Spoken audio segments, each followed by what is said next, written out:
Okay, Math 170. We are looking at section 3.4, limits at infinity.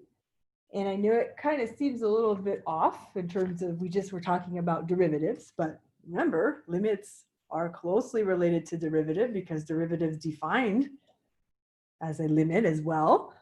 But it gives you a little more practice. We really want to explore kind of what's happening at infinity. And I know I've briefly brushed over it and you've had some opportunities to address it. But we see this type of work a lot in Calc 2. I see it a lot with L'Hopital rule. So I just want to go over several examples with you to give you a good idea. I'll give you my spin on it, and then I'll also show you at first what the author is doing, just in case we need to take it more formal, depending on what classes you take. So having said that, just to give you an idea, a lot of times if you're able to graph, kind of make sure that I'm looking at y equals L. When you have graphs, sometimes your graph toggles between a bunch of y values, but eventually it ends up where everything's approaching a value. We kind of notice as x gets really large, so x is approaching infinity, look at what the y values are doing.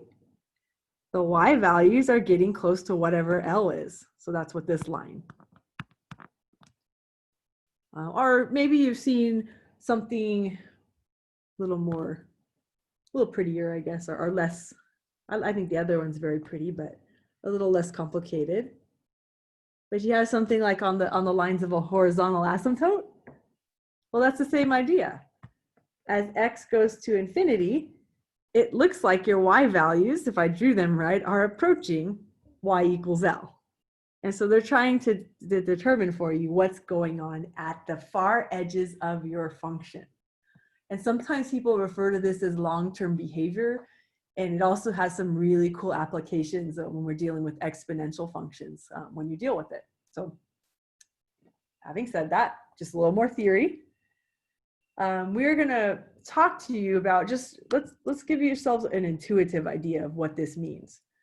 So part A, they're asking us to find the limit. It is a rational function as x approaches positive infinity. What I'd like to do though is just consider, I'll tell you what it is. I'll give you away the answer. It is equal to 0. Notice that you can't just plug in infinity to the denominator. Infinity is not a real number. It won't compute. So we have to have another way of determining why it's 0. And it's very hard to see what's happening at infinity. But we use the behavior of the function. So my reasoning behind this is maybe I want to consider very large values of x because, hey, that is what infinity is, very large values. So let's consider or kind of justify why we said 0. Very large values of x. And then when you talk about large values of x, I mean, how large is large? Well, let's start off at x equals 1,000. Okay, so what does the function do? Okay, at x equals 1,000, the function would be 1 over 1,000. And then if we remember how to convert powers of 10 in the denominator to decimals, or we could use our calculator, but we get a relatively small number. Okay. So what happens, let's kind of make this a little more interesting. Let's talk about 1,000,000. I feel that that's a large number. So if we wrote this, what is that our function? 1 over x? 1 over 1,000,000. And if you were to write this as a decimal, we have to say 0. What is that? 6 zeros? 1, 2, 3, 4, 5. Well, 5 zeros and then a 1.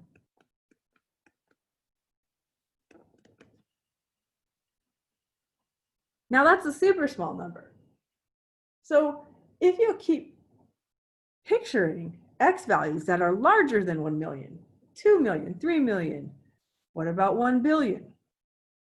Eventually, this function itself, f of x, which is 1 over x, eventually it's going to approach 0, because look at the progression. You're getting smaller and smaller and smaller. You're still a positive value, but you are super close to the y value of 0. So that's going to be our justification.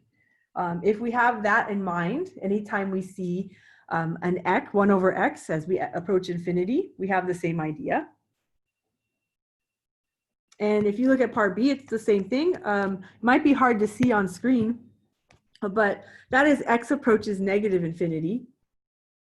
And for the same reasoning, you can just get numbers that approach 0 from the bottom, I guess, if we're looking at the picture. And maybe I should graph this to give you a better idea. But the same reasoning, the only thing we would have is maybe very large negative values of x. So what would that change? All it changes is what's happening in terms of these end up being negative numbers, but they're still very close to the y value of 0. So if you want to kind of explore this with me, maybe you already know because you know the behavior of the function,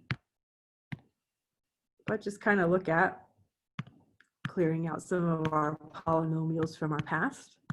And if we wanted to just graph 1 over x and just kind of show you the behavior, what do we have? Zoom standard. That's 6.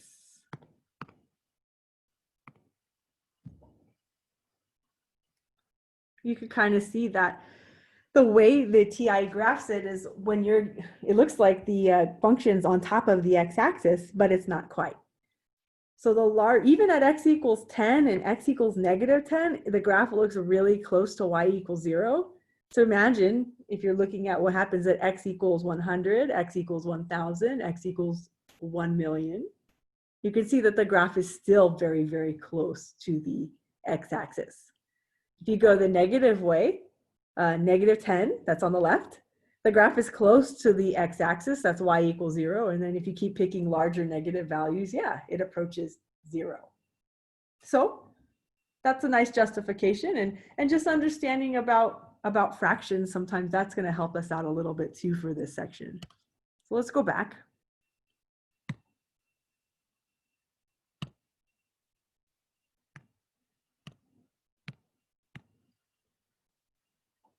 And kind of give in general, if k is any constant, it's not going to matter what that constant is.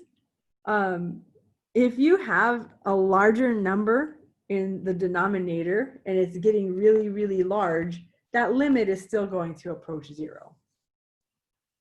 So that's going to help us along the way as we're going through a lot of these problems and justifying this. Now, if we want to look at example 2, it looks like it goes from 0 to 100, but I'm going to do my best to kind of help you out with this idea. If you were to plug in x, okay, this is what leads us to some issues, and we have better techniques in Calc 2. But if you were to plug in x, you would get, what is x? It's supposed to be x approaching infinity. You would get this form, infinity over infinity.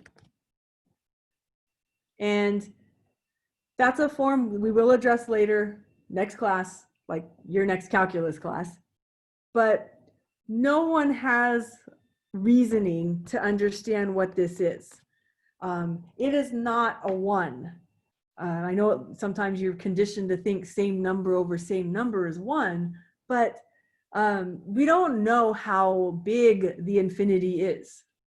Like if you want to think about this, mind-blowing, there's levels of infinity that are larger than other infinities. So have fun with that. But whenever you run into this case, the author decided that there's a technique that we can do kind of using the findings that we have above. And this is more accurate just in case we have more complicated functions. What we would do is divide the numerator and denominator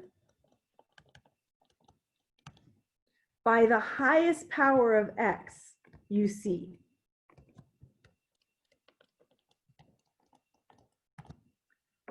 So the highest power of x period, not in the numerator, not in the denominator. You're looking at the whole powers of x in the entire function.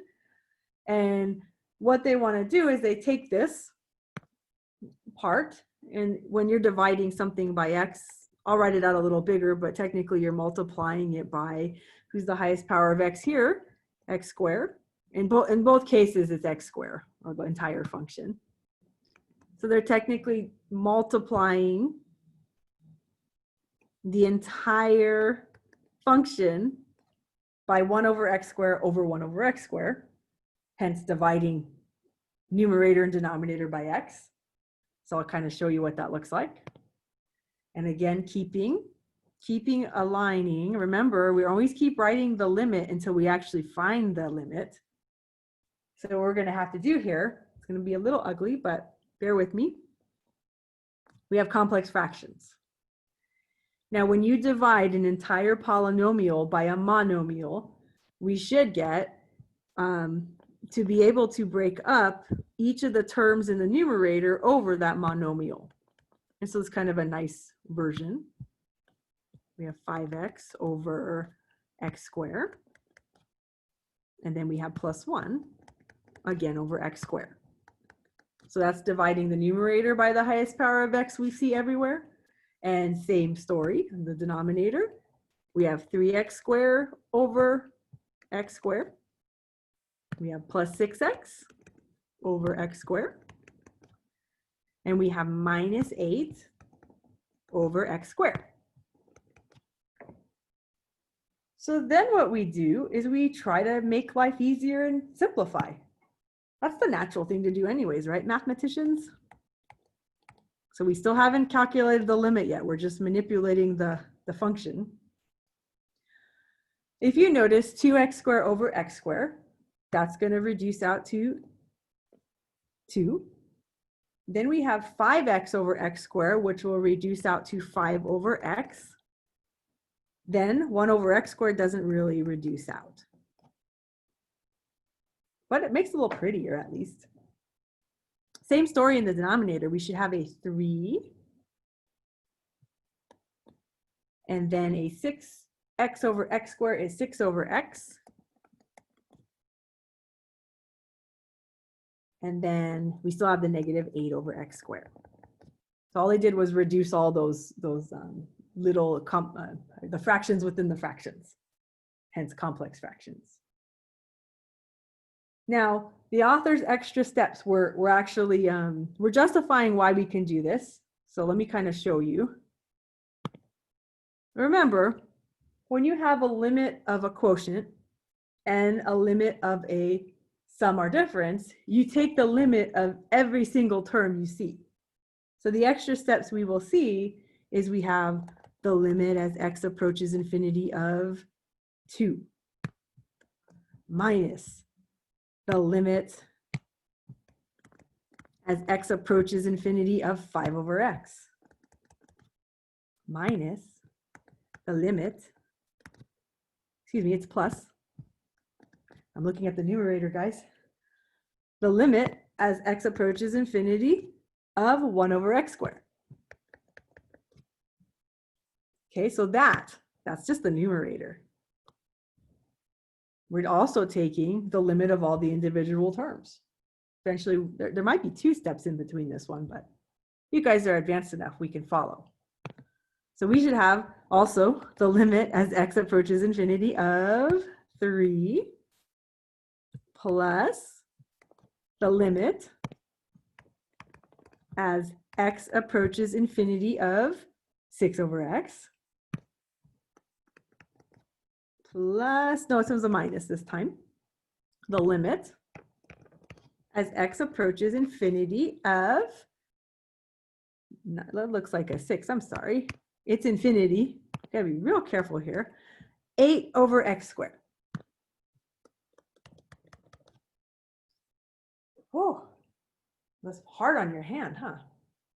But the reason why we're trying to understand this, remember when we were talking about our findings up here, definition in a sense, anytime you had the limit of a rational function, relatively simple rational function, or any rational function, maybe where you have a constant in the numerator and a variable expression in the denominator, our limit ends up being 0. So since you can say, we already know the limit as x is approaching infinity of 1 over x is equal to 0, we can send all these other terms equal to 0, or at least most of them. So what I'm seeing right now is this limit right here can go to 0. It's a constant over x, so it works. Same thing with here. And now limit as x approaches infinity of 1 over x squared. X squared is still going to be a very, very huge number. It's still going to go to 0. 1 over a very large number makes 0. And the same thing with the 8 over x squared. So what we end up with, just extra steps just so that you see, you have the limit as x approaches infinity of 2 over the limit as x approaches infinity of 3. Well, what do we know about limits of constants? We get the constants back, hence we don't have to keep writing the limit. We actually found a number that our function approaches as x approaches infinity. So super awesome. There's a lot of work involved. And it's good for you to try to emulate this for a couple of examples. But for the purposes of our class, I'm going to show you something slightly different.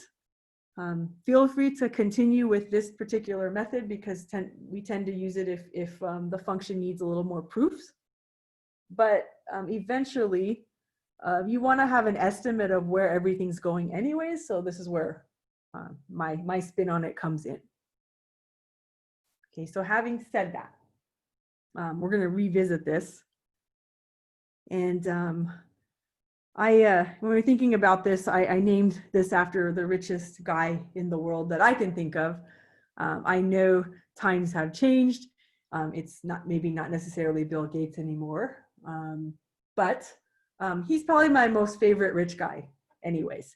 He does a lot for the communities and stuff. So I'm going to keep the principle the same, but you pick your favorite rich man or woman or person and go with it. So what you want to do, why did we call it this? Just imagine this rich person. They cash out all their assets. They put all this cash in a warehouse, if that even exists, something big enough to hold all the assets. And you have a warehouse filled with cash everywhere, like you can't even walk through it. And suppose Bill Gates walks in, grabs a handful of 100 bills, puts them in his wallet, walks outside, has lunch, does whatever, does a good deed for the community. And then he ends up looking in his pocket and he's lost his wallet. Well, what is Bill Gates worth now?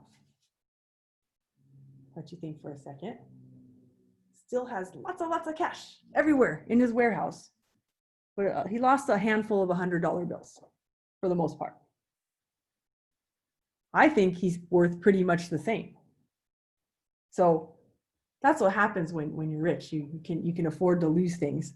If I lost a handful of $100 bills, I don't know, I might consider ending my life. But I get upset when I lose $10 or $2. So, but I'm a teacher, so oh well. Anyways, the idea of this Bill Gates principle, if we look at the limit as x approaches infinity, we still have the same problem as we were dealing with above. What we want to look at is that what they call leading terms, and some of you may know about this as leading term analysis. This part right here, the terms that have the highest exponents, that's considered the warehouse that Bill Gates stored all his assets in.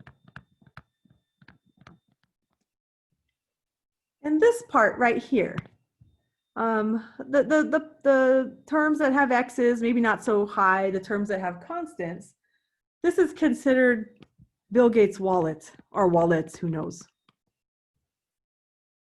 And so if you kind of think about it, you know, Bill Gates losing a handful of $100 bills doesn't really matter. He's got this warehouse full of cash and assets, and he still is going to be okay in the real world. So that's kind of how we think about with our limits that approach infinity. If we can just consider the leading terms of the numerators and denominators, it gives us an idea of what's going to happen anyways. And all these wallets don't really matter.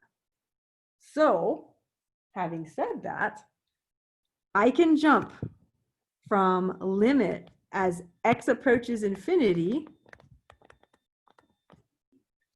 to, of all this 2x squared minus 5x plus 1 over 3x squared plus 6x minus 8.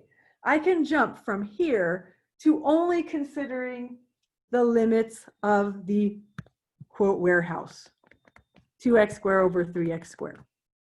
And this is not formal math, students. This is just my technique. It tends to work. Please do not use the name Bill Gates principle or anything like this in your next class, because now I'm going to hear about it from my colleagues. You may want to, you could refer to it as leading term analysis if you want to, or dominant term, maybe I should say. I won't write it down. But by the Bill Gates principle that we just made up in class, okay? Nothing in a book that justifies this, so I have to emphasize this. You now have a quick limit to calculate. We realize that the x squares divide out, and when we are calculating, we're actually getting the limit as x approaches infinity, the x squares cancel out, we have a constant back. Well, that automatically gives us the constant. So it's a lot faster way to do this problem that we just did. Now, again, I teach you these things to try to help you out a little bit, but don't depend on this principle if you don't know how to do the problem in the first place. We justify why the wallets don't matter. And just be careful also when you're doing limit notation. I know there's a tendency for your hand to get tired.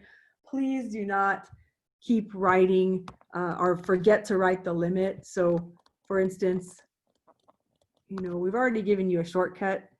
It would be incorrect to write something like the limit as x approaches infinity of all our terms, 2x squared minus 5x plus 1 over 3x squared plus 6x minus 8. It'd be incorrect to write this as equal to 2x squared over 3x squared. Your math teacher is going to get really mad. That is not an exact statement. So you have to keep reminding yourself to write the limits as you go. Now, we're pretty good at limits at this point. We could actually go from this step right to the constant, but I just wanted to show you the justification. So let's move on. And remember, we use this principle when we get this form where it's some sort of infinity over infinity. You may also hear about it later as indeterminate form. Calc 2. Just setting you up, but I want you to be really good at taking limits at infinity. So if we look at example 4, and we're going to apply the same principle all the way. There's little shortcuts here and there. What I like to do is just always determine the form. If x is approaching infinity, if you were to plug in it's negative infinity, be careful. You might not be able to see that. If x is approaching infinity all the way through, all the powers of x are going to be super, super huge. So we're going to get a form where the numerator, if we were to plug it in, and that's why I'm using quotes, it's not actually actual, but you would get this format of negative infinity over negative infinity.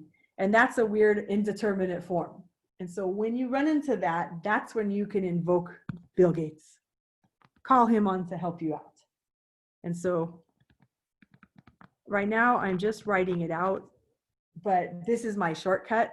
I can now say that the statement above, the limit as x approaches negative infinity of the original fraction we had, who are the dominant terms? So who are the warehouse? The 15x cubed and the 2x4. And let me write that fraction bar a little nicer. It's a little shaky there. So we have 15x cubed in the numerator and 2x to the 4th in the denominator. Well, take your time. Notice that the powers were not the same. So we can do some reducing, and this is good to show. It's x approaches negative infinity. 15 over 2 is still 15 over 2, but in the long run, we get x in the denominator. So we should have, and I'll make it prettier for you. That's still not pretty. The limit as x approaches negative infinity of 15 over 2x. And I know we tell you not to plug things in, but this is the whole hypothetical. Basically, we're trying to say as the denominator gets bigger and bigger,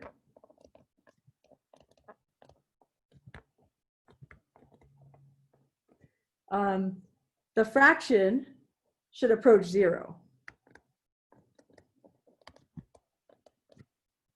And so what I'm trying to say is if you were to hypothetically plug things in, this would be 15 over what? 2 times negative infinity. Okay, now we're not allowed to do that, right?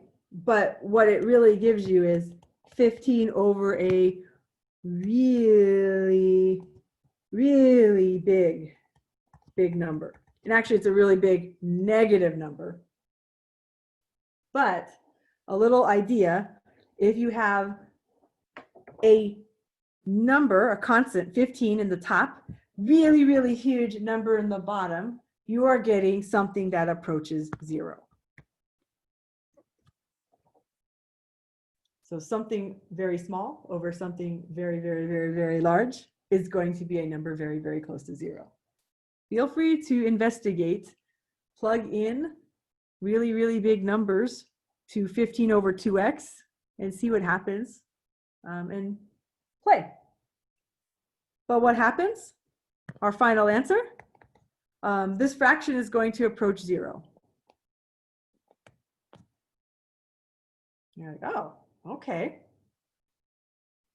So sometimes people say, you know, when you have infinity in the denominator, and it's kind of a shortcut. I don't really promote it because we like you to write proper mathematics. But a lot of times when people see just number in the numerator, infinity in the denominator, nothing crazy, you can already say it's going to approach 0. So that will be the theme for the most part. How is that different than example 3? Well, we didn't have any x's in our final answer, our final limit before we found our answer. So think about it. Ready to play a little bit more? Step it up. Again, we have a limit as x is approaching infinity. So if I were to look at this, if I were to plug in infinity, it's going to be huge because I have powers on top, powers in the denominator. I have this indeterminate form. And yes, you could multiply everything out and find out what is the true numerator, what is the true denominator. But if you remember, when you are trying to find the warehouse or the leading term, generally, if everything's already written in descending order in the first place, the warehouse can be found by you just multiplying the first terms. Similarly, the denominator works as well. So you don't even have to multiply everything out. But if you don't believe me, I don't know how trustworthy you think I am or where you're tuning in from. Feel free. Prove it for yourself. So if I'm looking at the warehouse, what I'm looking at is what? 3x squared. And that was kind of a quick way in pre-calculus we used to find our leading terms anyways. over 2x times 5x to the fourth. And so I haven't still calculated my limit, but now I at least have an idea. I should have a 6x to the fifth on top. No, I set to say 3 times 6, right? Oh, see, the better you get at calculus, the worse you get at basic math. 3 times 6 is 18. Sorry about that. It happens. 2x times 5x to the fourth should give me 10x to the fifth. And then just kind of determine for yourself, wait a second, those x to the fifths, they'll divide out. That's nice. But what we're left with is the limit as x approaches infinity of 18 over 10. So we should just get a number. Limit of a constant is a constant. What, 18 over 10? Or I know we're elite and we don't have to be bothered with reducing, but maybe WebAssign gets mad at us. What is that, 9 over 5? We found the limit is approaching a number. Pretty cool. It's a lot faster than this method. Takes a lot more paper. So for the purposes of Calc 1, we're in good shape. All right, so feel free. You can either stop the video and try this one, or you could do that with any time you want. But I'll kind of model them for you so you can check yourself if needed. Same idea as example 5. I just want to point out this time it's approaching negative infinity. Sometimes it matters a lot, so I want to make sure you're aware. First thing you want to do, don't forget to write the limit that you're trying to find, is you want to kind of judge what the warehouse would be. And so remember, without having to multiply out everything, as long as the terms in each of the parentheses are written in descending order, all you have to do is take that leading term and raise it to that power, and don't forget to multiply everyone. It looks like I'm ignoring the +1, the -5, the +1, and that is true. That's exactly what I'm doing. So I kind of show a few steps just to see. That's the same as saying, if I ignore the +1, yeah, that's like a penny if we were Bill Gates, right? Pennies are still important, but if he loses it, no big deal. So that's like 2x plus 1 squared. Let's say if you lose 5 pennies, but you have like $1 million, yeah, you're still gonna have about the same amount of money. So that is what, 2x to the third? 7x cubed is still 7x cubed. And then x plus 1, that's like x squared. So I'm just setting it up for myself so that I understand who my leading terms are. Sometimes if you go too fast through this shortcut, then you end up missing something. So I encourage you to be careful. We should end up having 4x squared times 8x cubed over 7x to the fifth. And we're still not done yet because we want to take the limit as x approaches negative infinity. Oops, not an equal sign. Of, let's see, 4 times 8, we have 32x to the fifth over 7x to the fifth. Oh, cool. Those x to the fifths cancel out. Oh, or they divide out. That's proper, right? And now we're getting so good at it, we already know we're taking the limit of a constant. So guess what? We take liberties and we skip a step. There's our limit. It's approaching whatever that number is. And so that's a very nice way to find it. You know, if you were trying to do this with your TI, it's only going to give you some strange decimal. But now you have the exact value. Horizontal asymptote. Pretty cool. So once you get pretty good at this, I'd like to kind of bring up a little extra fun for you. Always got to challenge yourself. But little caution is that radicals are going to have a little trickier of a problem. So they're slightly trickier, but still doable. And what I want you to do is, it's still the same idea of the dominant term with Bill Gates' principle. You can still rewrite, okay, you know, who's the warehouse? Has to do with something with this term, something with this term, and the wallets are the other few terms.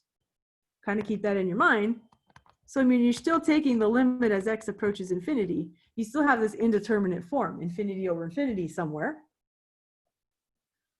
But what you're going to do is just take the radicals and apply them only to the leading terms of the radicand. So this would be cube root of 8x to the 6th over 5th root of 2x to the 10th. And I encourage you to keep the radical at first, as opposed to jumping straight into simplifying, because sometimes if you miss one thing, it throws off the entire problem. And then sometimes you have to interpret these a little bit better. So we'll see a few of them where we do. So always try to write this step down. That would be very important. But now you can simplify if you see the need to. So for instance, the cube root of 8 is very nice. That's where I'm getting it 2. And actually the cube root of x to the 6th, super nice. It's what, x squared. And now if you're looking at the 5th root of 2x to the 10th, we don't have anything super nice with the 2. So I still understand, why did I write a 3? I still understand that I have a 5th root of 2 because I can't simplify. But 5th root of x to the 10th, kind of nice. That's x squared. So now we're kind of feeling a little bit confident because, oh yeah, the factors, x squared over x squared divides out. And look what we have. What do we have? 2 over 5th root of 2. And, you know, to me, I feel pretty special about myself because I'm in Calculus 1. I'm okay with leaving it this way. But I don't think the solution manual or WebAssign is happy. They kind of start to notice that, wait a second, you have 2 bases, you can do better. And so they're holding us to higher standards, and that's fine. We go with it. But just to show you that it is a little bit more simplified down if you convert now from radical to a rational exponent. And now what happens if you use the exponent rules? Oh my goodness.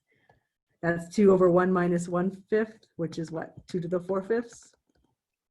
That's good enough. But technically, you know what? If this were a test in my class, I'd be okay there.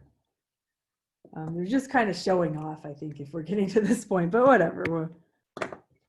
Feel free, feel free. So let's try this one. You can either pause and see if you can do this. There's going to be an issue. Now remember, I'll kind of point out right here too, this x equals, x approaching positive infinity, kind of nice. This is the trickiest part. So this is going to be a caution, and I will caution you. Okay, notice when we see a negative infinity,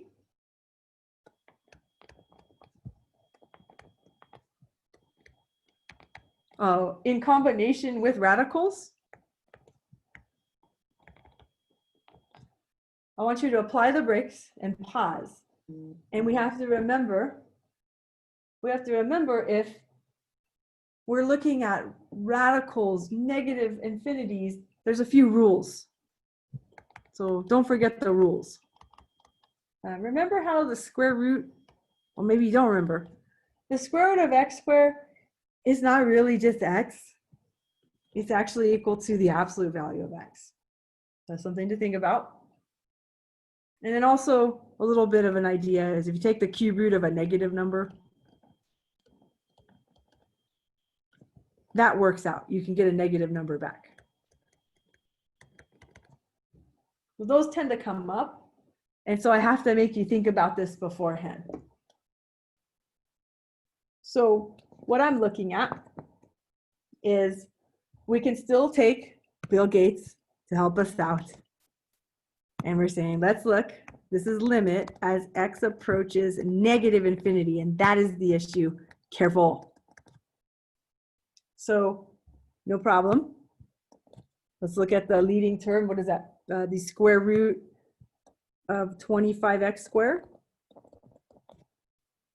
And then we have the cube root of 2x cubed. So far, that's okay. But this is where the rules come into play. We're going to have to be super careful about x approaching negative infinity. So I can simplify this down a little bit. I have the limit as x approaches negative infinity.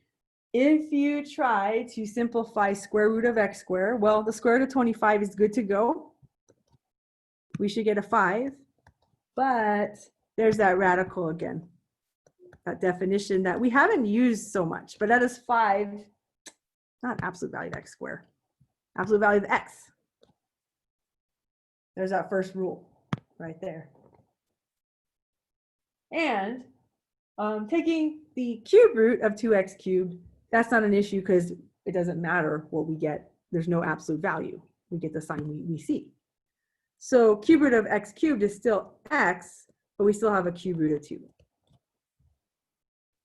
And you can write it either direction, but I prefer putting the x first. But now, again, because we have that negative infinity, this is where we would be plugging in. If you want to analyze this, plug in negative x. Because you are assuming that if you're approaching negative infinity, you are approaching a very, very huge negative number. So now instead of using the x's that we know and love, just everywhere you see an x, plug in negative x. So if we do that, I still have the limit as x approaches negative infinity. And so when I see this, and I'll break it down for you, it's 5 absolute value of negative x. And we still have, what, negative x for plugging in, times cube root of 2.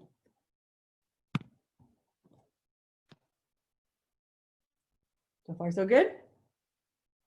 Okay. Now we just do a little thinking. And it usually has to do with the absolute value part.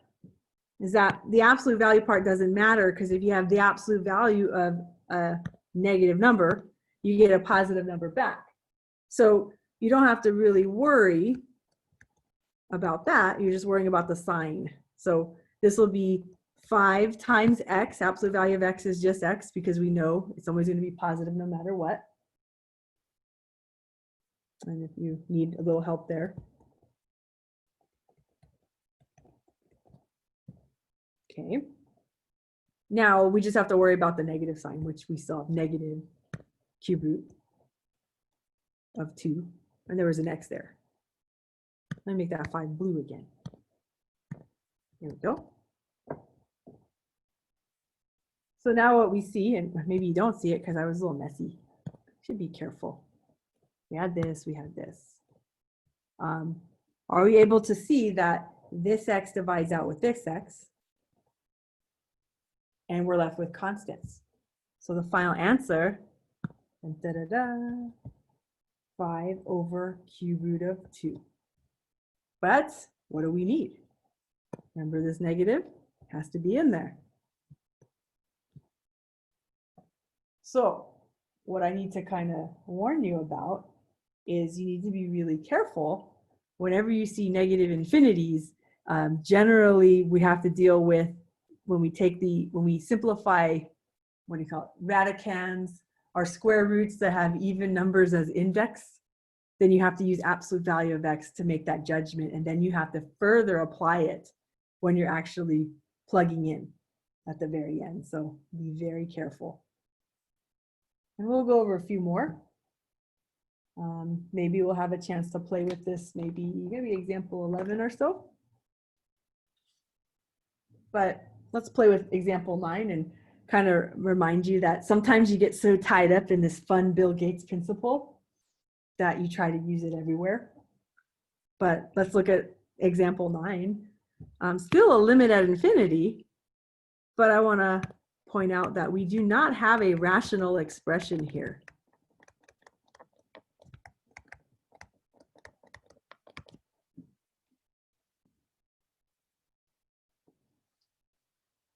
And if you were thinking about, you don't have a rational expression, you could think about, well, if I were to substitute x into wherever I see the x in, so x equals infinity, we would think about it as, well, that's technically, isn't that infinity,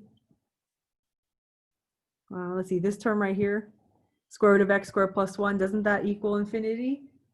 And then if you added on another infinity, what would happen? In essence, we still have infinity. And so that was a case that's a little bit, you want to throw that in the mix now. And that's what math is all about. When you think you know everything, something comes back to haunt you, or you don't think about it. So just be careful.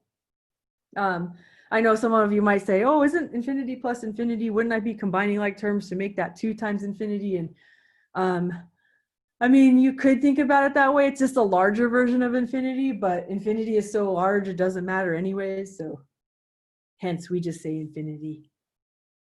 Fun, huh? Okay, so infinity plus infinity, good shape. We're okay, it's a plus sign, we're happy. Check this out though. I switch up the problem just a little bit. And let's kind of look again, we have infinity, right? So if you were to do plugging in, you get infinity, whoops, infinity minus infinity. And now we have an issue. This is indeterminate form. And the problem is you're like, well, why isn't it 0? But we don't know how large each infinity is. Infinity is not really a real number. So we could have a huge value of infinity, a small value of infinity. Will it be 0? Will it be a negative number? That's why we call it indeterminate. And that's kind of very similar to what's happening when we were dealing with a lot of these functions. I'm scrolling backwards, where you have infinity over infinity. So you don't know if it's a 1, you don't know if it's a number bigger than 1, you don't know if it's a huge number or a small number, because we don't know what level of infinity. What do we call that? Infinity hierarchy? Who would be larger? I think you go over that a little bit more in calculus too. It's fun.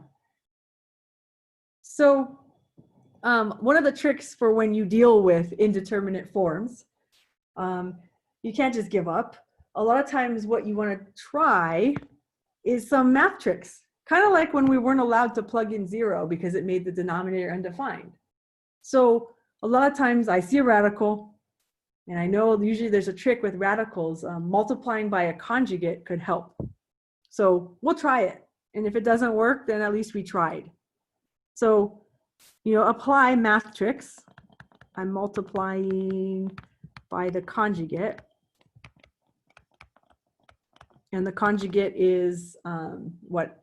The same terms, except we have a different sign separating them, the radical and then the other term. And what I mean by that, you're multiplying the numerator and denominator by the conjugate. So let me rewrite it so it's a little prettier. The limit as x approaches infinity, this is the original problem, x squared plus 1 minus x. If I want to multiply it by the conjugate, cool, x squared plus 1 plus x, but you can't just multiply it by the conjugate, you got to make it an equivalent expression. That's why I remember fraction rules. Whatever you do to the numerator, you do to the denominator. Fun! We love this. So now, remember, this is all over 1 anyways. Looks a little complicated, but you can apply some of your shortcuts. If I were to multiply the numerators, whenever you multiply 2 conjugates, what we're allowed to do is, what is that, a squared minus b squared in a sense? Apply the difference of squares formula, because that's what it kind of is. So what is it? Square root of x squared plus 1 times square root of x squared plus 1 is x squared plus 1. But then we're subtracting off the x squared. The first term square minus the second term square. Let's make that in blue though.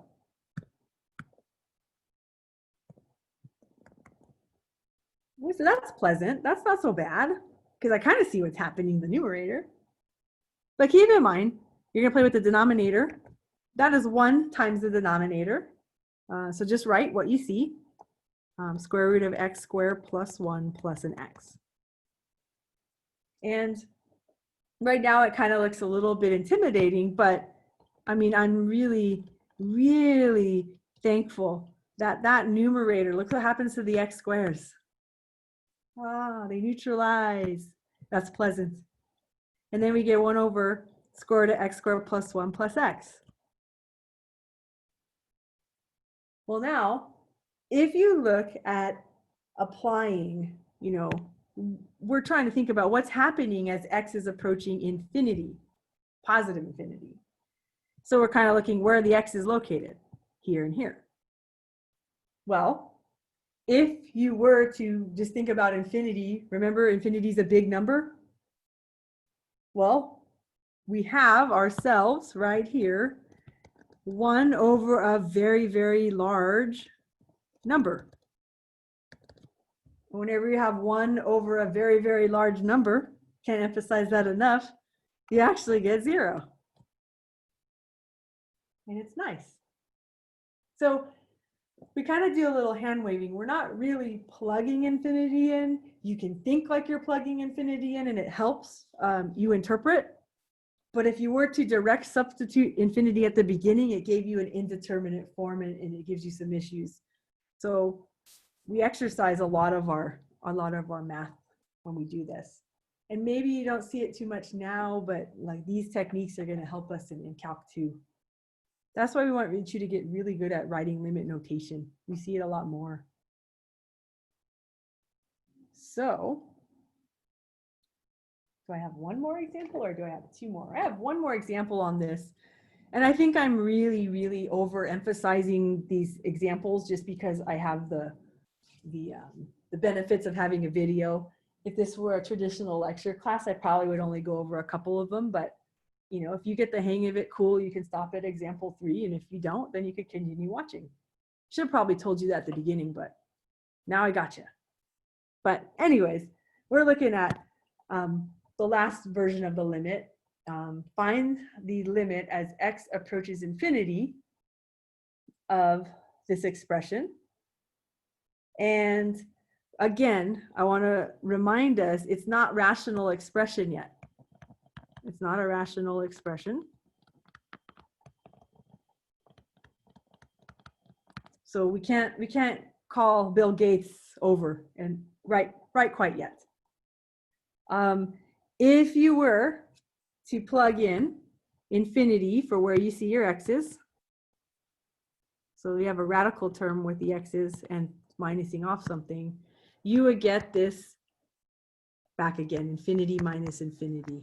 See how you have an indeterminate form?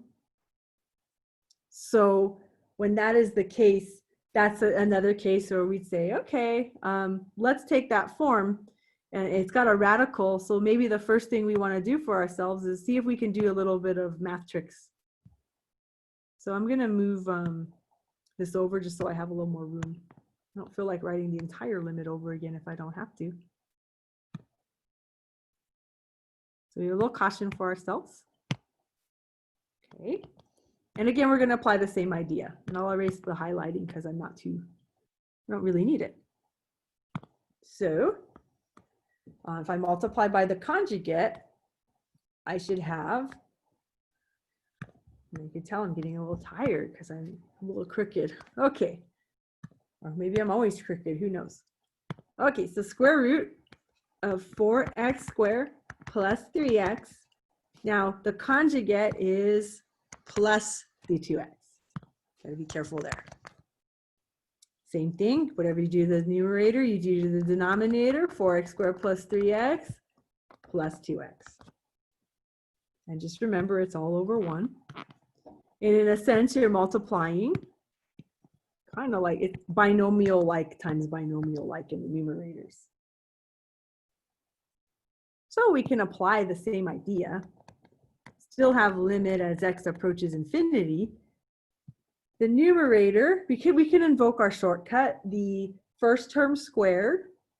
So that is going to be 4x squared plus 3x, those square roots disappear, minus the second term square, 2x times 2x is 4x squared. Denominator, nothing much changed because you multiplied it by 1, so we still have 4x squared plus 3x plus 2x on the outside. And then now you say, oh, cool, the 4x squares subtract out. That's nice, they neutralize. So we should have the limit as x approaches infinity of 3x over, I'll write that again, 3x over the square root of 4x squared plus 3x plus 2x. And then check it out. I'm looking at it, I'm like, oh, if I try to plug in infinity, it's not helping. It's not like the last one I did. Darn it. But if I look at it one more time, and when you're looking at plugging in infinity, don't you get this infinity over infinity form? Big number on top and big number in the denominator. So huge, huge. This is the time to call Bill Gates. So now, call him up. Invoke this principle. And what I'm allowed to do is take the leading term that I'm trying to determine of each numerator and the denominator. Well, I got tongue-tied. So limit as x approaches infinity. Okay, so we have the top term, nothing's different. That's 3x. The dominant term in the denominator is square root of 4x squared. And we still have to account for the 2x that wasn't part of the factor. So that's something that people forget. We had a sum going on.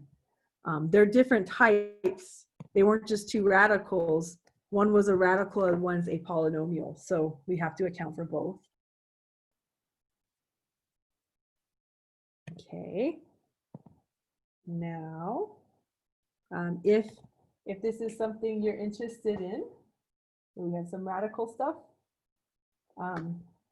Because x approaches positive infinity, we don't really have to care.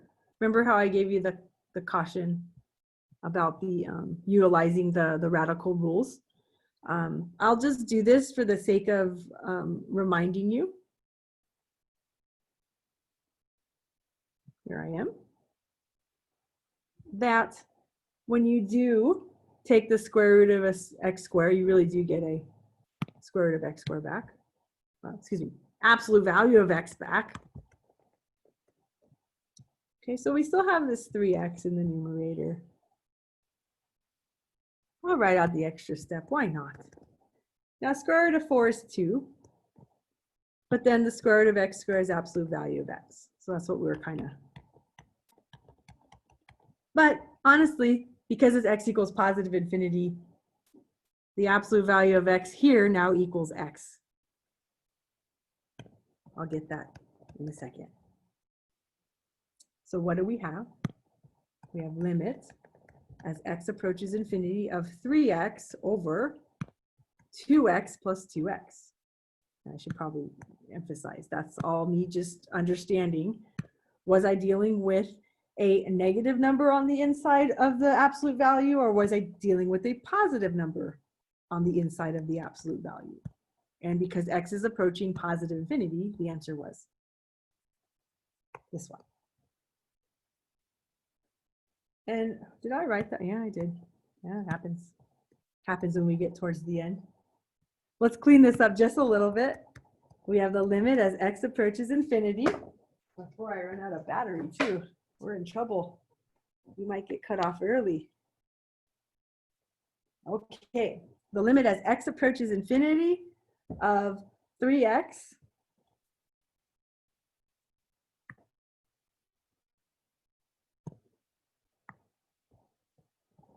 over 4x, 2x plus 2x. And check it out, the x's divide out. And we get a 3/4. Oh, so nice. Now, if you're interested, we could verify this with a table in the TI if any of you want to. Been listening to me long enough? Why not? We're in a video. You can fast forward through, right? Let's verify this. Just to let you know, everything is connected. I'm in the TI right now. Let me see. I've got the square root of 4x squared plus 3x. Oh, be careful. When we do this, we have to make sure we're staying in the radical. That's another thing. But then we have a minus 2x. That's the original problem. So square root of 4x squared plus 3x minus 2x. If we were to graph it, we can kind of see, oh, there's some behavior. And it does look like there's some leveling off going on. It looks like the leveling off is somewhere around 1 on the right side. Because remember, we're looking at large values of x. So if you were going to play with the table a little bit, and we could try 10. That's kind of large in our sense. So we have 0.7. But go crazy. Let's go 100, 1,000. I told you 1,000. There you go. 10,000.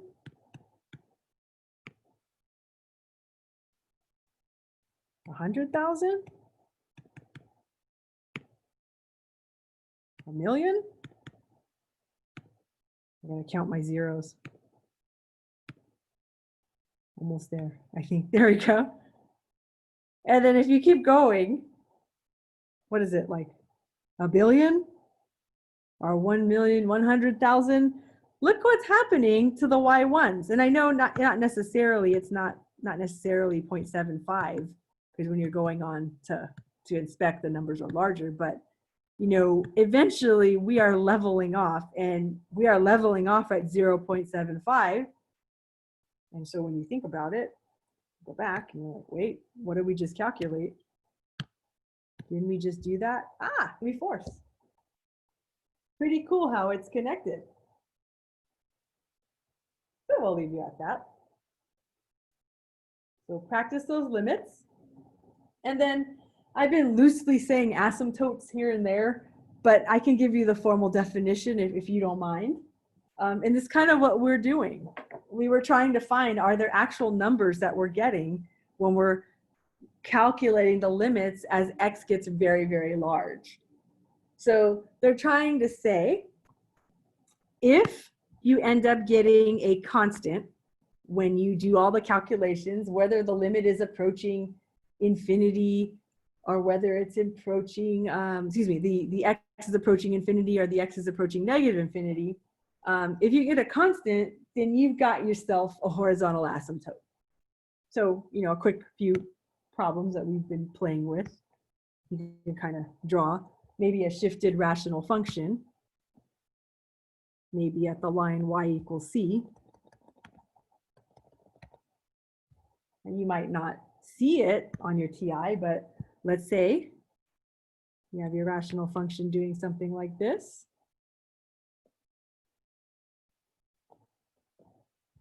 And as x gets very larger, either to positive or negative infinity, the line y equals c, that's a horizontal line, ends up being the value that your graph is approaching. The y values are approaching that number.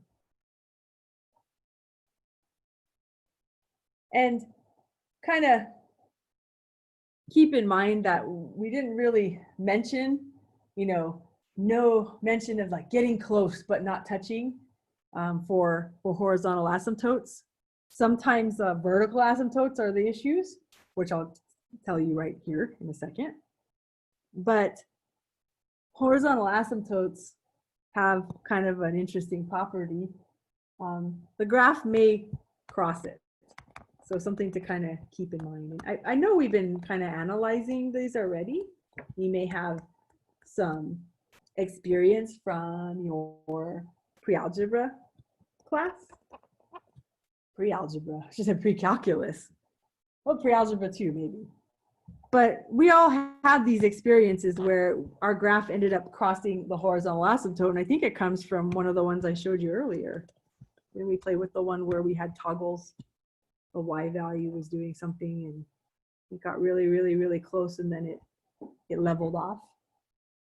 Yeah, it could cross its horizontal asymptote, but it doesn't have to. So the definition of a horizontal asymptote is, are you getting a constant when you are calculating the limit to infinity or negative infinity? If you are looking at it the other way around, and this is where the or comes in, so be careful. If you're calculating one-sided limits and you end up getting a positive infinity or negative infinity, for example, nice little sketch. We see this in calculus too. You gotta think about it. It comes back when you're finding limits of integrals, like when you're deciding who's the upper limit and who's the lower limit. So have fun with that. You'll be good. We'll get into integrals later though. So if you have a line x equals c, and I'll just kind of write vertical line for you. Kind of a sample would be, it's those rational functions tend to get us. But a lot of times, if you're taking the limit and you're trying to see, well, what happens as x gets really, really close from the negative side? Well, your y values shoot up to positive infinity. So the limit as x approaches c from the, did I say positive side? It should be negative side of your function that we just said, it shoots up to positive infinity. But if you look on the other side, the limit of your function as x approaches c from the positive side, it shoots down to negative infinity. And I should be clear, negative infinity. Well, I wanted to reverse the writing. There we go. So if you have a case of either or, you've got yourself a vertical asymptote. And then there's always like a debate, you know, can the graph of the function touch its vertical asymptote? And for the most part, we have some arguments between the math community and even your math professors, but we have to kind of say, well, let me go back to my mentor, Kamal Damian. If you're asking, can the graph of the function cross its vertical asymptote? For the most part, my mentor would be yelling at me and saying, no, never. But the author tells us yes, because it's due to the inclusive or in the vertical asymptote definition. So who thought they would bring English back into the picture in a calculus class? What's an inclusive or versus a exclusive or? Inclusive means it could be either or both. So the author says, yes, technically the graph can of a function can cross its vertical asymptote.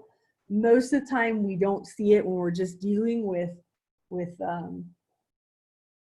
rational functions, but you could consider piecewise functions. They could fall into this. So I'm going to say sometimes as well, but most of the time it doesn't.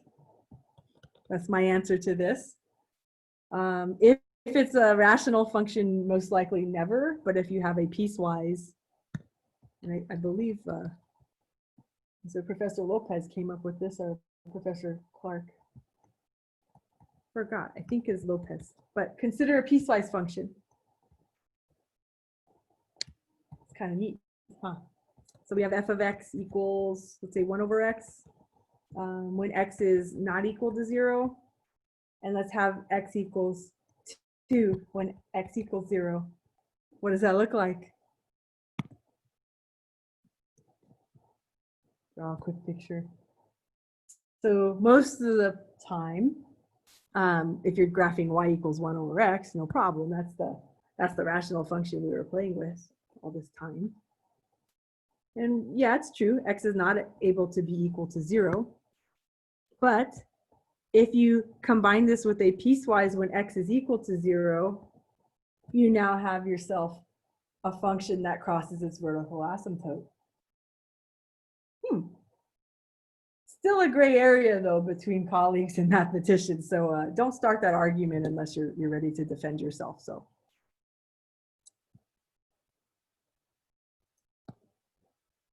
final note, just to kind of point this out. We may have some other asymptotic behaviors that will become clear through our Bill Gates principle. And I'll bring that up a little bit. We're going to investigate this in 3.5. So looking forward to next section. I'll see you then.